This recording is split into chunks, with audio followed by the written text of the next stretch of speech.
of the concept to reestablish the Freedmen's Bureau at the federal level, at least in this decade, this century. Attorney Cheryce Cryer, welcome. Good morning. Great to see you. Glad to be here. Thanks for the invite. Reppin' Nipsey, I see Yes. this morning with the poet girl Ronnie. I love that. It's so dope. You'd have to go on YouTube where we're streaming if you want to see Cheryce's outfit. But look, we said we were going to go through this ballot, and me and Ed just had a rough ride through the ballot. We're going to do another one, probably not so rough, because where the ballot touches the issue of reparations isn't everywhere. Right. So there's a few places which are more relevant than others, and that's what we'll focus on. Okay. I guess we can start maybe with let's start with something easy. Secretary of State. Secretary of State is easy because, to me, it is. Because we have Shirley Weber, Dr. Shirley Weber, running to keep her seat. Right. Okay, and she has two challengers. One of them is a Republican. The other one is Green Party. And so to me, even though I'm not, as I mentioned, station management does not really want me to tell you how to vote this time. I usually do. This time they don't want me to, but there will be signs. So you've got, you have two Green Party candidates, Michael Feinstein and Gary Blenner, and then you've got a Republican, Donald P. Wagner, going up against the incumbent Shirley and Weber. To me, from a reparationist lens, the obvious choice would be Weber. Am I missing something? No, I don't know. I'm not even familiar with these other candidates, but remember that Dr. Weber wrote AB 3121. So that is what we need to focus on. And I would say that if we're talking about a reparations candidate, Dr. Weber is it.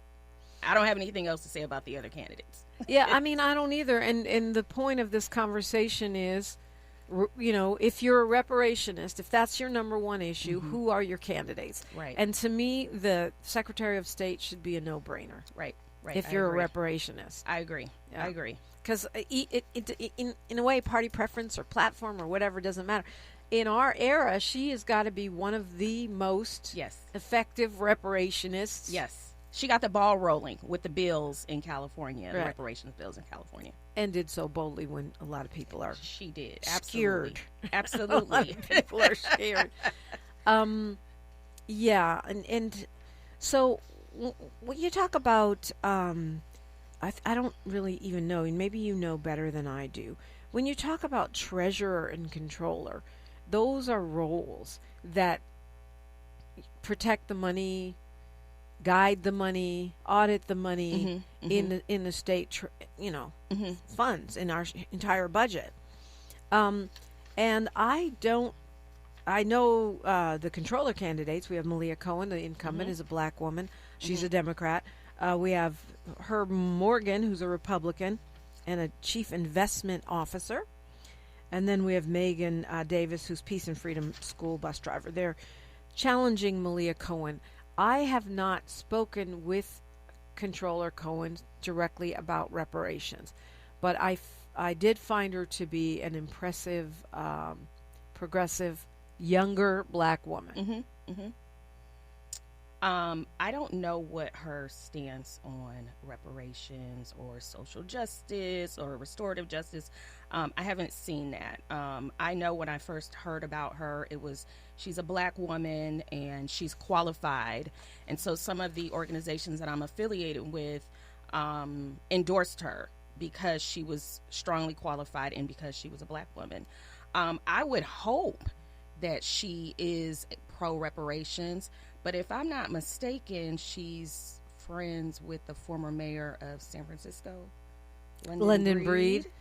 And they both I'm not going to say much more than that. I don't know, but we know that London Breed abandoned reparations when she was mayor, right? She absolutely did. She actually had a black commission that recommended that she support reparations, and she said no, it was too controversial. That's inside information. So I don't know publicly how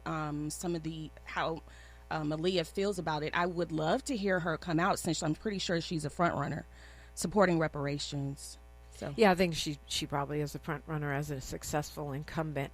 I haven't heard her either, and I have friends that I don't agree with on things, so I don't know if that's an automatic disqualifier, but certainly it makes you raise an eyebrow, because we love inside information, but also the outside information wasn't good either, because what London Breed said when she was mayor of San Francisco is, well, I'm doing it with my, basically with my All Lives Matter program. We don't need something specifically for reparations. that sounds like what Governor Westmore said in Maryland. Did he? I mean, I think that Westmore said that the time for studies is over. I don't think he said we don't need repair for black people. I haven't seen him doing anything. He said we don't need studies, and we're already doing the work, but they're not. And his veto was overridden by his legislature, which was pretty extraordinary. You Yes. don't see that happen every Yes. day. And from what we've had a couple of those commissioners on here. Oh, wonderful. From what I understand, from what they're telling me, he has not moved. He has not made any moves. He said the time for studies is over, but he hasn't made any other moves to do something besides a study. And more insider information, I found this out maybe over 4 years ago. He does not support reparations. That's next. Okay. Well, yeah, I mean, that's the next for me, but that sounds contradictory to his public statements. Publicly, he has said that he does, hasn't he? Not to my knowledge, and I would love to hear him say he supports reparations. Yeah, I need to go back and review, because when I was reading about his veto, his statements sounded like he supported reparations, but sometimes people are tricky with language, Yes. so I need to go back Yes. and review those statements. Yes. Because my impression was he supports reparations, he just doesn't want another study, which kind of sounds like your position. I would talk to Reverend Robert Turner about Governor Westmore's stance on reparations. I think we did. Okay. Okay. I'm going to have to circle Okay. back and listen to my own show again. Yes, it's a Freedmen Friday. We're going to go over the ballot. I think we should go to governor next. Yes. When we come forward, Yeah. because there's 11 people running, and reparations, may help you sort out what is for many a confusing race. That's next on KBLA Talk 1580. She's reclaiming her time on KBLA Talk 1580. More First Things First with Dominic DePrima when we come forward. Javier Becerra isn't new to the fight for progress. In Congress, he helped write and pass Obamacare. As Attorney General, he sued Trump over 120 times and won. As Secretary of Health, Becerra took on special interests and lowered drug costs. Endorsed by Planned Parenthood and nurses, Javier Becerra is the fighter we need and the leader we can trust to tackle California's affordability crisis, build more affordable housing, and stop Trump when he violates our civil rights. Ad paid for by Becerra for Governor 2026. The joint will be jumping. Ebony Repertory Theater, in association with Big Street Films, brings you one of the most beloved musicals of all time. Tony Award winner, Ain't Misbehavin'. The soulful, swinging celebration of the music of Fats Waller. From the rollicking to the romantic, this show is pure magic, full of the songs that defined an era and the voices that'll make you forget everything else for a night. Foot stomping, heart stirring, unforgettable. Don't miss Ain't Misbehavin' at the Nate Holden Performing Arts Center, starring Lettucey, directed by Ren T. Brown. This is the night out you've been waiting for. Tickets are going fast, so don't wait. Grab yours now at ebonyrep.org or call the box office today at 323-964-9766. Ebony Repertory Theater, bringing the culture, keeping the legacy alive. Ain't Misbehavin' runs May 21st through June 8th at the Nate Holden Performing Arts Center. Get your tickets now. The conversation continues right now with Dominic DePrima on First Things First. Okay, y'all, you know, it's a Freedmen Friday, but we're talking election because the election is on now. I mean, we have our ballots, the mail-in ballots. You can vote today if you want to. If you haven't done it already, you have until June 2nd. So let's talk about governor, because this is really important. We saw how the governor has a lot of power when it comes to reparations. Yes, and the governor has the veto power as well when we're talking about bills, and the governor's veto has not been overridden since 1979. So In California. Yes. In Maryland, they It's did a it. different They did story. it last week in Maryland, but it's a whole nother Right. animal here because Right. we have such a bipolar state. You've got, a very conservative center of the state. Yeah. And we saw Newsom, push the Black Caucus to, I say he used them as a human shield to stop him from having to veto all the reparations bills. They just didn't bring them. And then he vetoed some that got through. Right. In this last legislative session. He did that again, yes. And so clearly, which is weird because he's the one that signed Dr. Weber's original task force legislation. Which was a study. Right. Studies are, I would say they're popular. That's the word I will use. Studies are popular. Right, it's what happens afterwards. I get that. I mean, we've seen that. We've seen it in Santa Monica, right? And the study was not completed in Santa Monica. They never completed their study? Correct. But they more or less disbanded their reparations commission after what, a week? Oh, no, it was after a few months, but there was some things Okay, going a on few behind months. the scenes that I think pushed that decision. And I bring all that up to say Santa Monica's not having an election. They're having an election, but they're not having an election about their task force. I say all that to say that these offices really matter, and I think governor may be the most important. Right. And so I have two ways of looking at it. What have the candidates campaigned on that I've heard? And then what did they actually write down from, I think it's called the Black Economic Alliance, that actually held the first gubernatorial debate. So what did they say? Because they were asked specifically, all the candidates that participated in that debate, the Black Action Alliance, they answered the question about reparations. And I am policy over party. I care more about what is your policy for the Black community and how is it going to impact the Black community positively or negatively. I think we should all be that. Policy over party. And I've talked about this a lot on the show, Cheryce, but Mayor Willie Brown, former Speaker Willie Brown, I got the opportunity to talk to him in San Francisco this past weekend. Oh, wow. And he really put something in my mind, too, which I think is important. Because I always say that, policy over party. But he's saying you can't only look at the policy, you also have to look at their track record in getting stuff done. Exactly. Because they can talk all that talk, Right. but if they get there and don't do anything, Right. we won't like that either. So, let's break down what they said. We'll have you do it. Right. So let's start with Tom Steyer because I think he has been advocating for reparations the longest. He's been the most vocal about it. When he ran for president in 2020, I believe he ran on a pro-reparations platform. He was familiar with the term cut the check, but I did, and during this election season, he has been campaigning as a pro-reparations candidate, but I did not like the response that he gave to the Black Action Alliance. They asked Interesting. very, very detailed questions, and you can go to their website, blackactionalliance.org.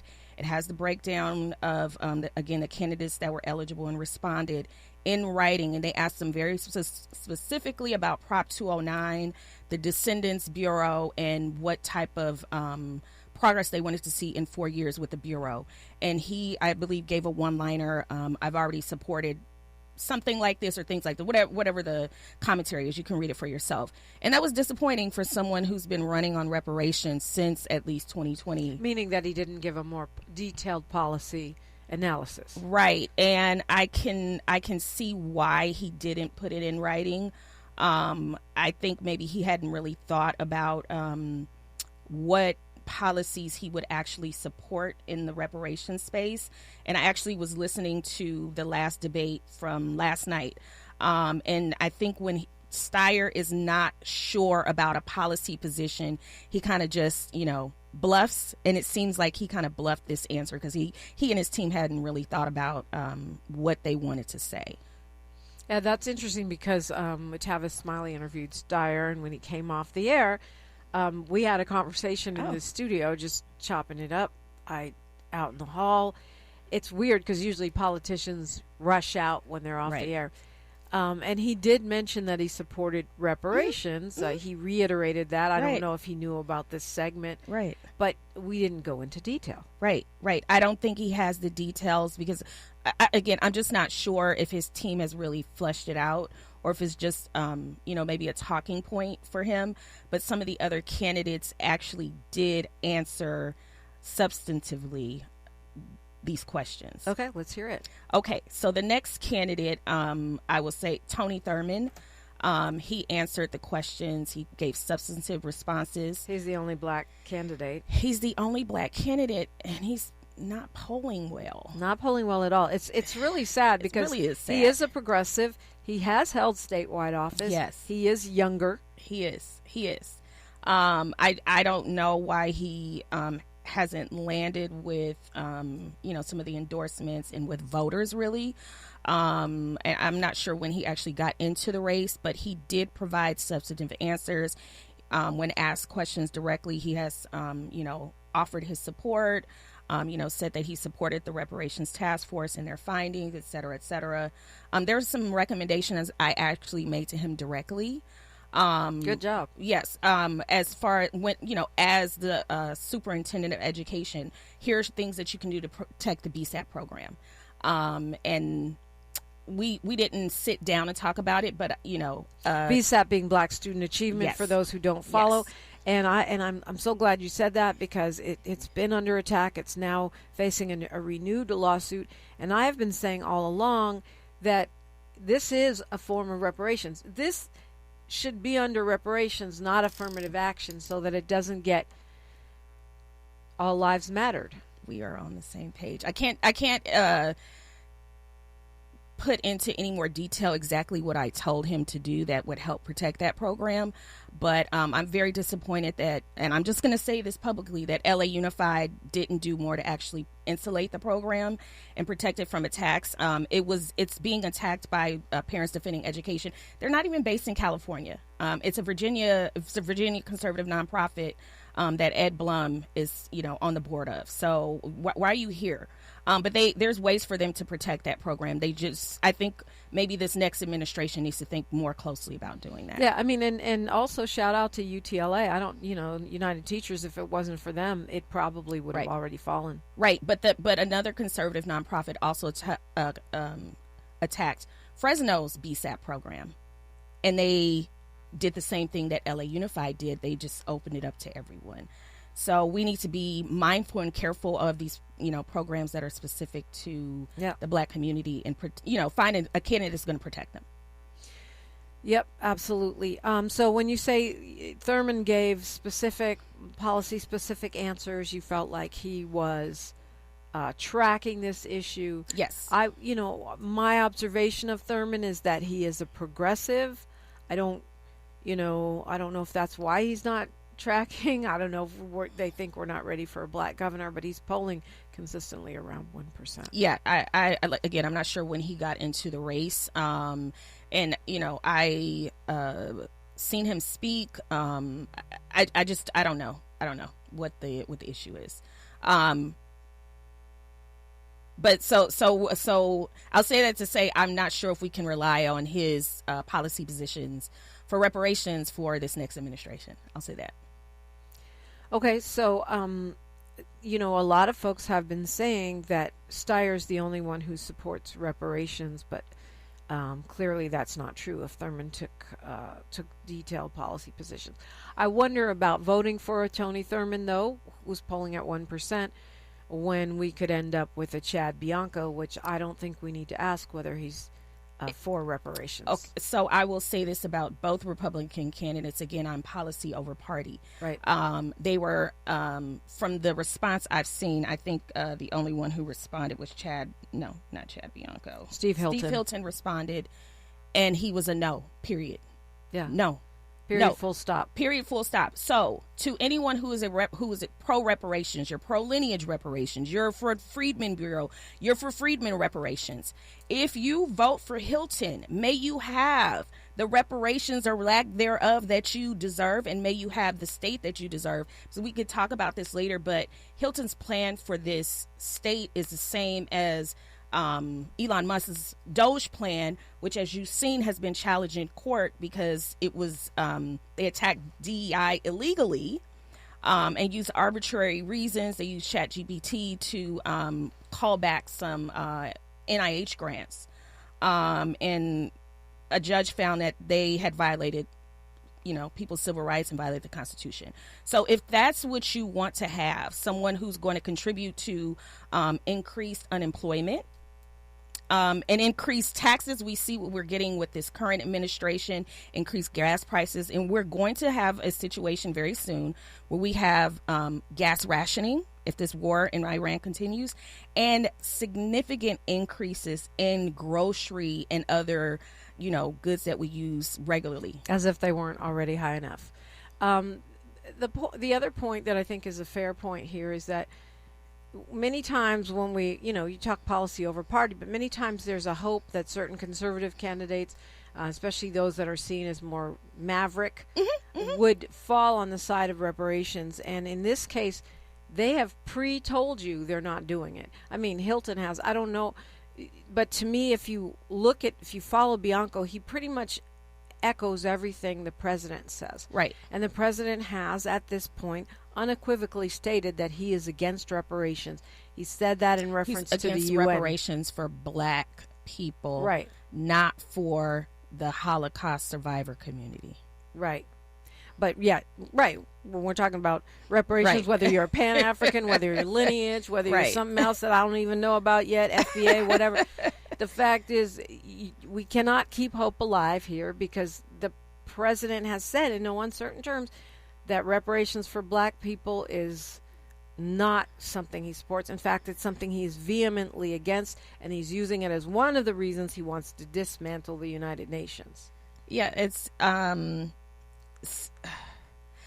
So I don't agree with the reasons that the U.S. and Israel and Argentina gave for their veto. It's absolutely absurd.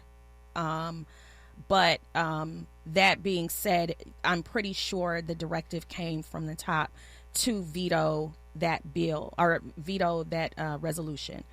Of course, Attorney Cryer is talking about the UN resolution stating that the enslavement of black people was the gravest crime against humanity of all time.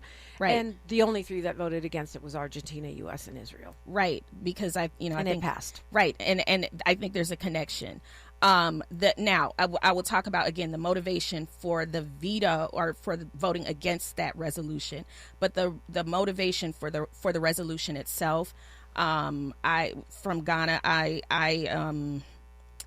question, I question the origin, right? But we can talk about that. That's another show for another day. I think it's a huge victory. We may differ on that, but the fact of the matter, to your point, is that the U.S., Israel, and Argentina showed their behinds. Right. And when people show you who they are, you have to believe them the first time. News, traffic, and sports, then more on KBLA Talk 1580. Where the overlooked become unmissable. This is KBLA Talk 1580. I'm Bree Wood with BIN News Now. Chicago's mayor is back from the Vatican after meeting with the Pope, who opened with, "How's Chicago?" I was able to say that, Chicago is strong and that we are transforming. Mayor Brandon Johnson invited the pontiff to hold Mass in Grant Park next year while also discussing major global issues. A Black Portland mother of 6 is cleared after being wrongly accused of shoplifting. Corshell Jenkins spent months without a lawyer due to Oregon's overloaded public defense system before a case of mistaken identity led to the charges being dismissed. And Stephen A. Smith says he was hurt by a joke from Kevin Hart during his recent Netflix roast, where Hart included Smith on his Mount Rushmore of racism. Smith said he's disappointed while also pushing back on criticism and claims he's been targeted for his views. Get BIN News Now on demand 24/7 on the iHeartRadio app.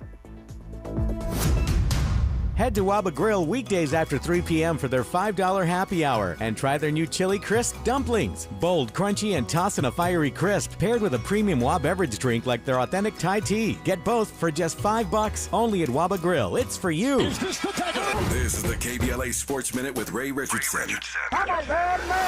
The San Antonio Spurs took care of business at home Thursday night in Game 6 of the Western Conference Finals. They dominated Oklahoma City 118-91 to even the best-of-7 series at 3 apiece. 28 points, 10 rebounds, and 3 block shots for San Antonio star Victor Wembanyama.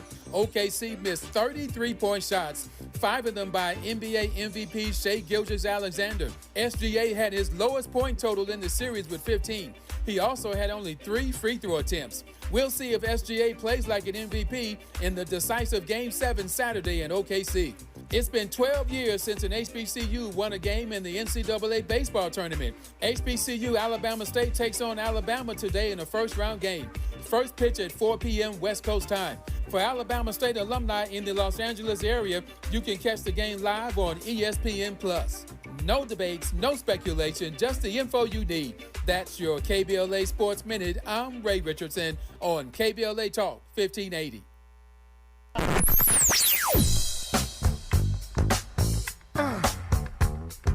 This is KBLA Talk 1580. Talk radio. That's music to your ears. We're unapologetically progressive. KBLA Talk 1580.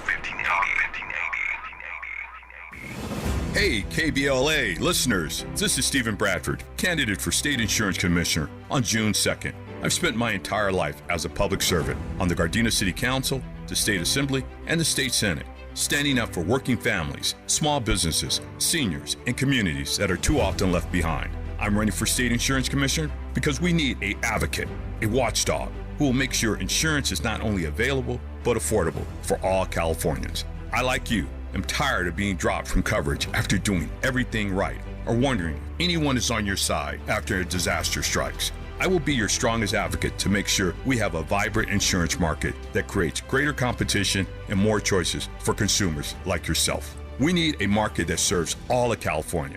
As your next insurance commissioner, I will be that warrior to make sure all Californians have affordable insurance. Your ballots have arrived. I ask you to vote for Stephen Bradford as your next insurance commissioner. Stephen Bradford, a name you know. Stephen Bradford, a name you can trust. Vote by June 2nd. Paid for by Stephen Bradford for Insurance Commissioner. Let's be real. For too long, too many of our students have sat in overcrowded classrooms in underfunded public schools. But as head of the San Diego School Board, Richard Barrera changed that. Under Barrera's leadership, student literacy rose from the state average all the way to #1 among major urban school districts. Barrera led the way for smaller classrooms and for teachers to be paid what they're worth. Barrera funded more counselors and mental health services, and community schools that teach real-world skills for future jobs. A community organizer who became an education leader to fight for our kids. The only candidate for State Superintendent of Public Instruction, backed by the 310,000 classroom educators of the California Teachers Association. Vote Democrat Richard Barrera for State Superintendent. Ad paid for by California Teachers Association Independent Expenditure Committee, not authorized by a candidate or committee controlled by a candidate. At KBLA Talk 1580, we do more than just talk. You got a big mouth. Hello, Joe, you're up. Welcome. We're unapologetically progressive, and we don't black down. Man, this ballot is like the SAT. That's how long it is. You're going to be filling in bubbles for your whole morning. Yes. But we're talking about the governor's race because this is a Freedmen Friday. Governor has veto power. Fahima is pushing back on our critique of Westmore. She says, you had the opportunity to read the language of the governor's veto. Moore asked for legislation, and the Maryland legislature has failed to deliver any. We can go a little deeper on that another day. Right now we're looking at our governor's race here in the state of California, where clearly reparations has been and is an issue. We talked about Thurman. You said he had, that he had a detailed policy. I've not seen his response there. We know Steyer has been running on this. Mm-hmm. You say he didn't seem to have a lot of knowledge about it. Good, though, that at least he's willing to say he'll support it in public. A lot of politicians are afraid of this issue. What about Javier Becerra? So, Tavis Smiley, who owns this radio station, was pointing out that we haven't seen Becerra showing up in black media. We haven't seen him advertising on black media. Is he thinking he doesn't need us? And what did he have to say about reparations? Okay, so I'm just going to say I believe Becerra is running on vibes. And, I'm serious. He's running on vibes. So once Swalwell dropped out, he kind of rose. Katie Porter has her issues. And I think, because of misogyny and all these other things, some people may find her a little, they're not really feeling her. But, he's kind of running on vibes. He was in the Biden administration. He was attorney general here. And he's Latino. And, my parents, I come from a working class family. Vibes. And so those vibes have kind of got him higher in polling. Well, I guess he's polling at the top now. Yeah, he's the front runner as of this minute. But some of those vibes are from influencers that I'm seeing on social media who are not in California saying, "Oh, I'm supporting Becerra." You don't live here. What are you doing? But he is not running on reparations. Right. He is not running on helping out the black community. He is not running on anti-black hate crime bill, which we really do need. He's not running on any of those things.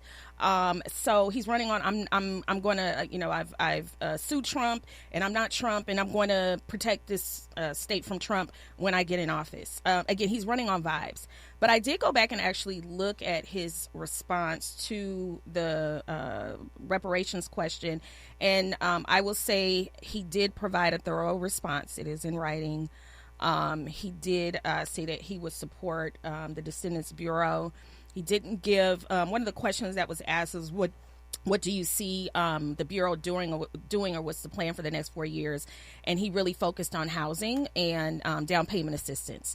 So that is in writing. And if he is successful in his campaign and he is elected governor, I'm the type of person I will go back to what he put in writing and what his campaign put in writing and hold him to it. You said you would do the down payment assistance for descendants, so let's get going. Yeah, well, yeah.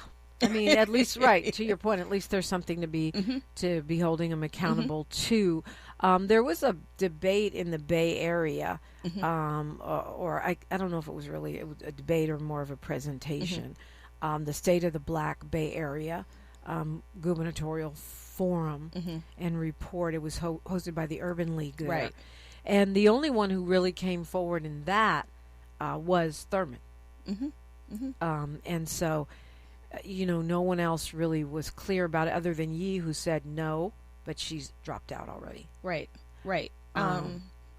So to me, again, all of the gubernatorial candidates, with the exception of Thurman and Steyer, have been very cautious about and not vocal at all about their support for reparations. Now, that's interesting that you said Betty Yee said no, because maybe I didn't read what she wrote down.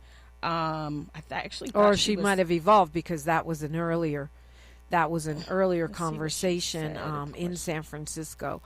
That was several months ago. So it was in February. So this was published around the same time, and she said she actually does support the Bureau. I don't think she mentioned reparations specifically, but she did say that she might. So the no was no to cash payments. So she might be supporting the Bureau, but not cash payments. She probably, you're right. And as you said, Becerra is saying that he's for it, but his focus is on housing. His focus is on housing, which, I can see. I think most of the candidates in the race, their focus is on housing. So, he hasn't been asked a question about direct cash payments.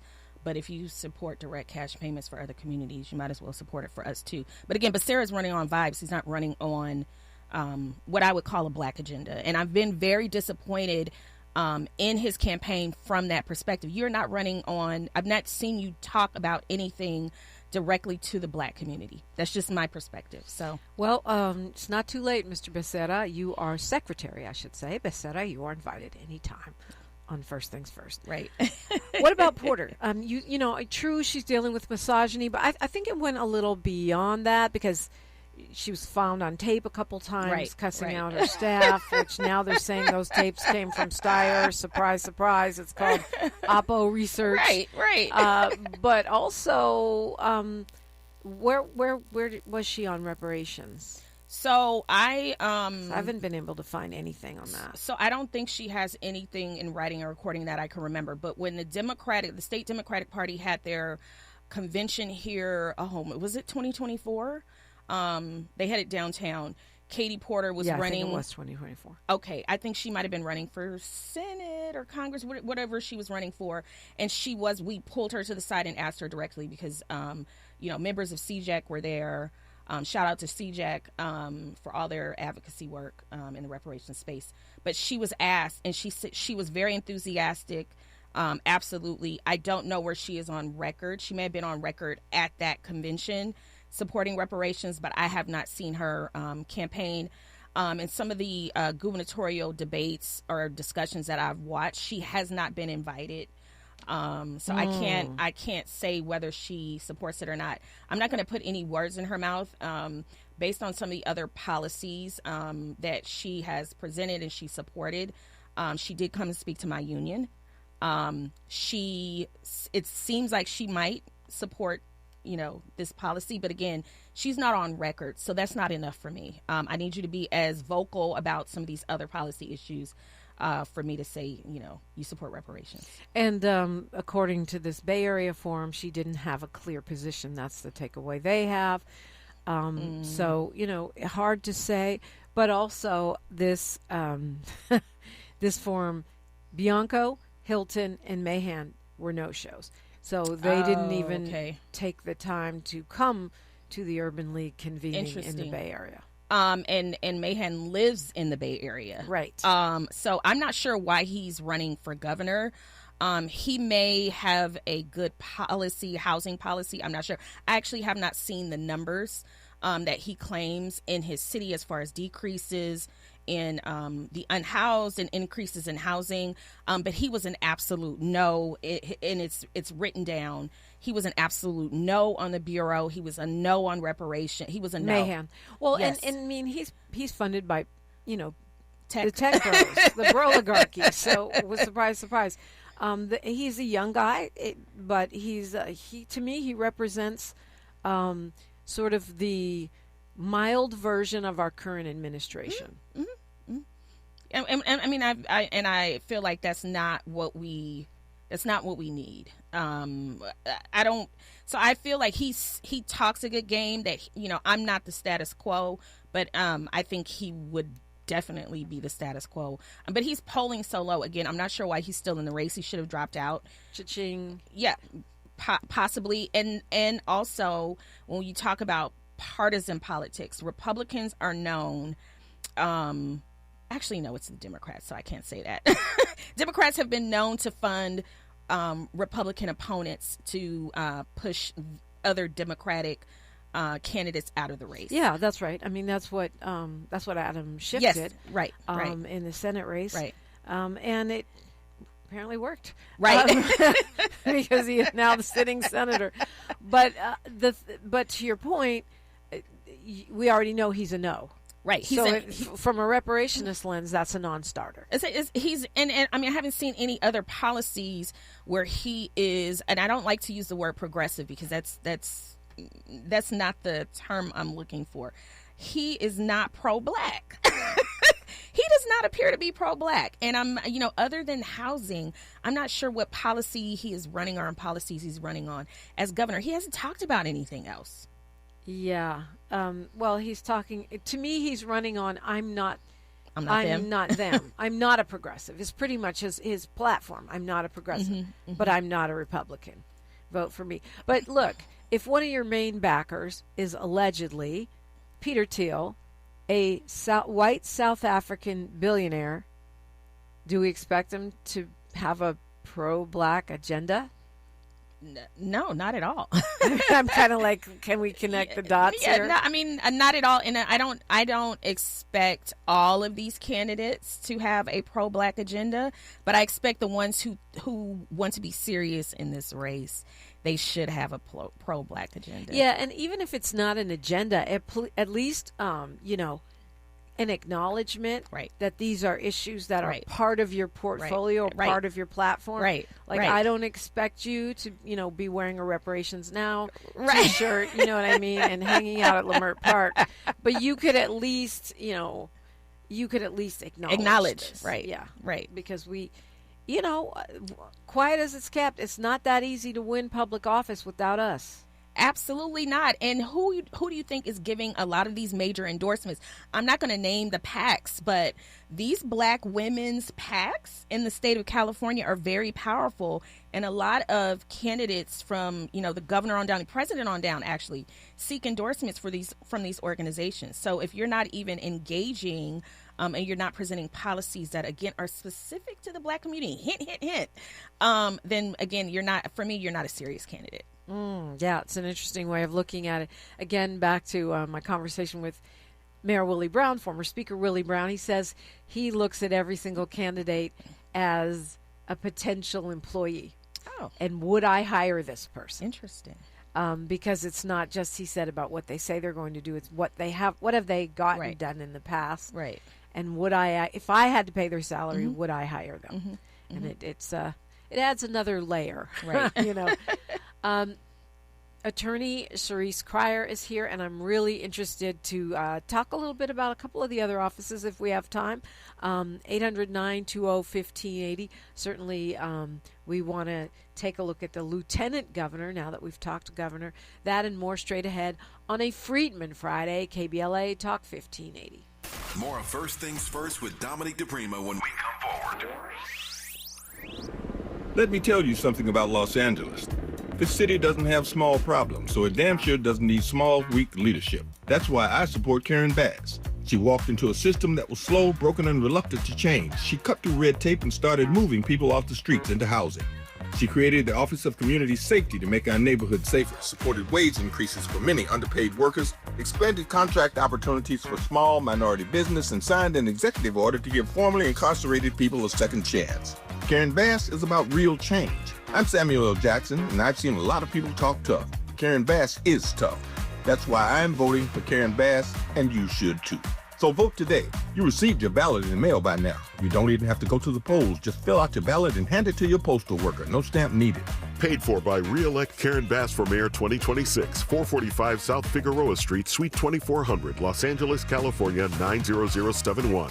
Funding details at ethics.lacity.gov. Javier Becerra isn't new to the fight for progress. In Congress, he helped write and pass Obamacare. As Attorney General, he sued Trump over 120 times and won. As Secretary of Health, Becerra took on special interests and lowered drug costs. Endorsed by Planned Parenthood and nurses, Javier Becerra is the fighter we need and the leader we can trust to tackle California's affordability crisis, build more affordable housing, and stop Trump when he violates our civil rights. Ad paid for by Becerra for Governor 2026.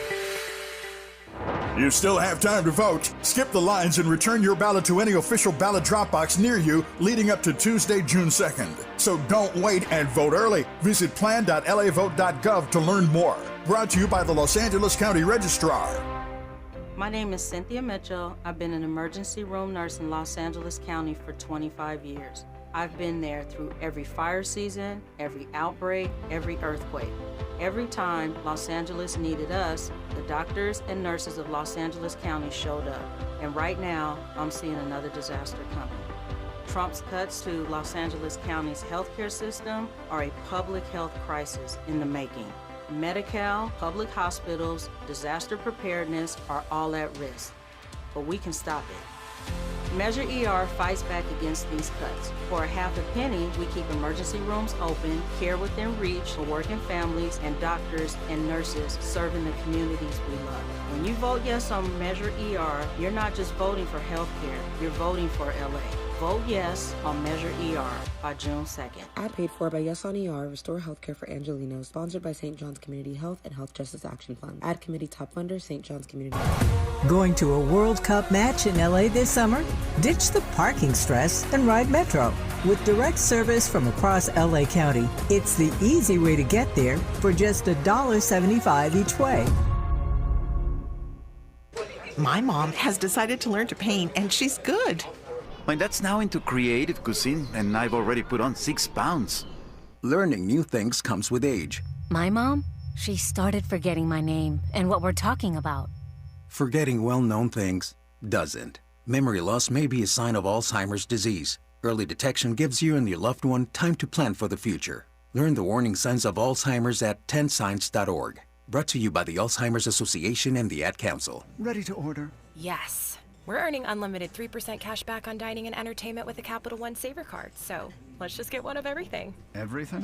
Fire everything. The Capital One Saver Card is at table 27, and they're earning unlimited 3% cash back. Yes, Chef! This is so nice. Had a feeling you'd want 3% cash back on dessert. Ooh, tiramisu. Earn unlimited 3% cash back on dining and entertainment with the Capital One Saver Card. Capital One, what's in your wallet? Terms apply. See CapitalOne.com for details. We knew you'd stick around. This is LA's home for progressive talk radio. Welcome back to KBLA Talk 1580. So it's a Freedmen Friday election edition, and glad you're here. So we didn't talk about Green Party candidate Butch Ware, who clearly is in support of reparations. He's in support of reparations. But I can for governor, by the way. Governor, but I have not considered him for in this race, and it's not because of his policy. It's more of a personal reason. I take disrespect of Black women very seriously, and there was a post he made about the former CEO of LASA and the controversy behind that, which was all false, and he has not corrected himself.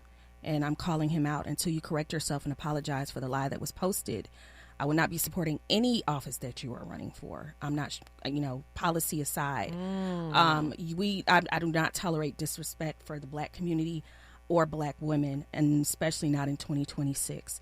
And so I encourage you, sir, to fix that lie, because that caused a lot of harm to a lot of people. And even though you were not the originator of the lie, a lie is a lie. And we in our community, we talk about people making it to certain positions, and we want reparations, and we want people to be CEOs. And when they get in those positions, we should not be harming them with lies. And that's what I'll say about that. Especially since she got such a bad deal anyway. She really did.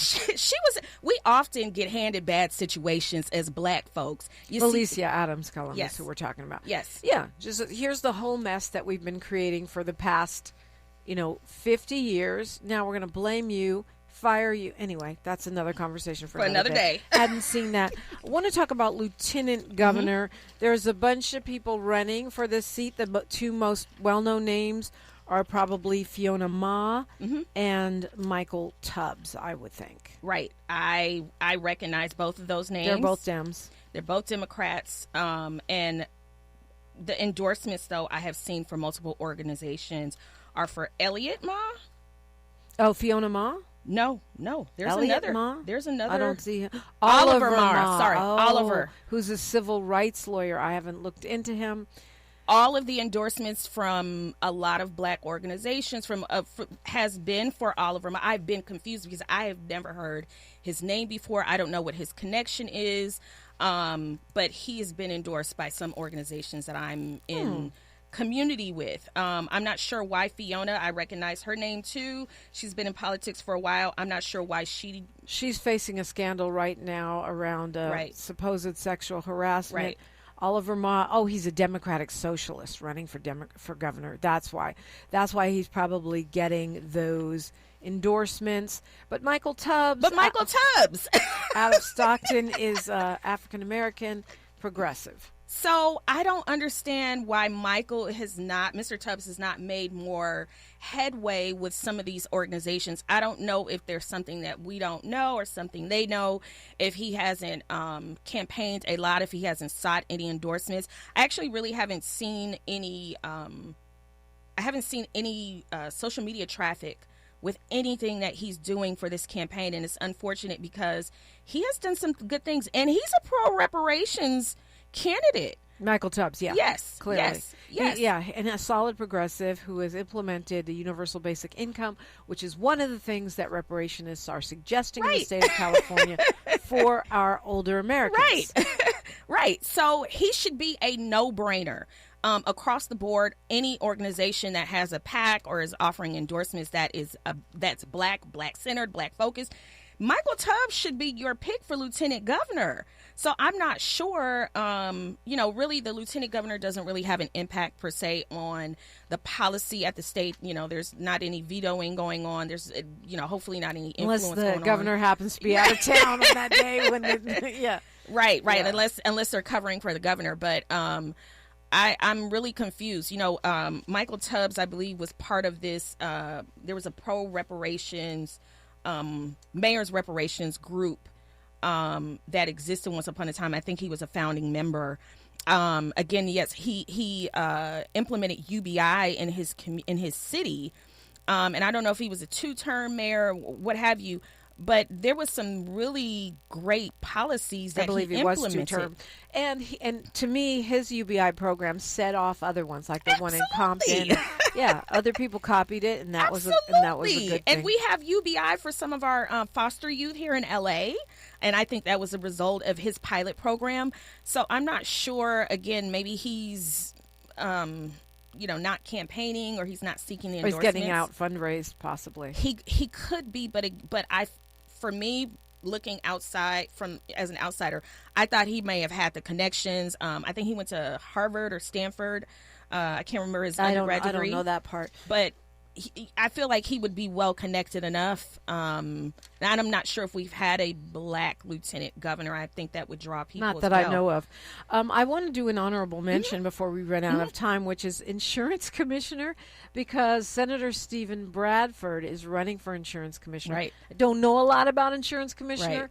but I know that Bradford is a friend to reparationists. Right. And so one of the calls to action and one from AB 3121, one of the things that was supposed to happen was insurance companies who benefited from slavery. That information was supposed to be gathered. So we already know. That's right. Senator Bradford is a pro-reparations person. He's put forth pro-reparations policies. He is pro-black. And so I would say to anyone, I'm offering my endorsement. Please vote for him because hopefully we can connect what is going on at the state level with reparations with the Bureau or any new bills that are coming through. And again, investigating any ties that any insurance companies have to the legacy and history of slavery. Not only that, the repair of Altadena is going to be an Right. issue where, we could see whatever the opposite of reparations is. Like Right. business as usual. Is Right. that what that is? Right. And Right. I feel like having somebody with that kind of a lens, he was involved in the Bruce's Beach handover and all Right. that's a good place to have Right. someone in insurance commissioner. Right, right. And I mean, I feel like all of the policies that all of his legislation that was passed in the legislature was solid. It was good for California. And so I think he will continue to be that voice we need, even though, again, I'm with you. I don't really know what the insurance commissioner does, but I'm hopeful that if he is successful, that, we can continue the work that has been done. I mean, we know for sure they regulate the insurance companies. Right. We know that much. And we know that's definitely needed right Right, now. And you right. need someone with that IDGAF attitude, which Senator Bradford does tend to display. He's so smooth about it, too, yes. Attorney Cheryce Cryer, thank you so much for coming Thank you in for and having doing me. a reparationist sample ballot with me. It's much appreciated. All right. Thanks for having me. All right. Phone lines are wide open. If you heard a thing, you've got a question about a thing, or you disagree or agree with a thing, call me now. 800-920-1580. I'm Dominique DePrima for KBLA Talk 1580. KBLA 1580 Santa Monica. I'm Bree Wood with BIN News Now. Chicago's mayor is back from the Vatican after meeting with the Pope, who opened with, "How's Chicago?" I was able to say that, Chicago is strong and that we are transforming. Mayor Brandon Johnson invited the pontiff to hold Mass in Grant Park next year while also discussing major global issues. A Black Portland mother of 6 is cleared after being wrongly accused of shoplifting. Porchelle Jenkins spent months without a lawyer due to Oregon's overloaded public defense system before a case of mistaken identity led to the charges being dismissed. And Stephen A. Smith says he was hurt by a joke from Kevin Hart during his recent Netflix roast, where Hart included Smith on his Mount Rushmore of racism. Smith said he's disappointed while also pushing back on criticism and claims he's been targeted for his views. Get BIN News now on demand 24/7 on the iHeartRadio app. Head to Waba Grill weekday